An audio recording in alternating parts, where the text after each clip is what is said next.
गेली आहेत. आता हेच बघा, या व्हिडिओत सेनापती एका वाटेवर रात्री 3 वाजता दिसतो. त्यानंतर बरोबर 3:03 चंदा त्याच्या मागे जाताना दिसते. म्हणजेच सेनापती आणि चंदाचे मिलन झाले असावे. आता सुभेदारच्या राधानगरीपर्यंतच्या प्रवासाचा अंदाज घेतल्यास तो प्रवास साधारण 250 किलोमीटरचा झालेला दिसतो.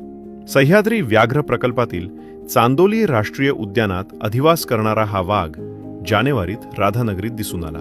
राधानगरीत लावलेल्या कॅमेरा ट्रॅपमध्ये त्याचा हा व्हिडिओ टिपला गेला. शरीरावरील पट्टेरी रचनेवरून त्याची ओळख पटवण्यात आली.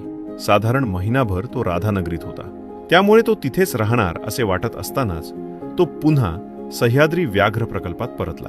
चांदोली राष्ट्रीय उद्यान ते राधानगरी हे अंतर सरळ रेषेत 100 किलोमीटर भरते. पण वाघ सरळ रेषेत प्रवास करत नाही. त्यामुळे सुभेदारने येऊन जाऊन अंदाजे 250 किलोमीटरचा प्रवास केल्याची शक्यता आहे. सुभेदारचा पूर्व इतिहास जाणून घेतल्यास सुरुवातीस हा वाघ राधानगरीमध्येच होता.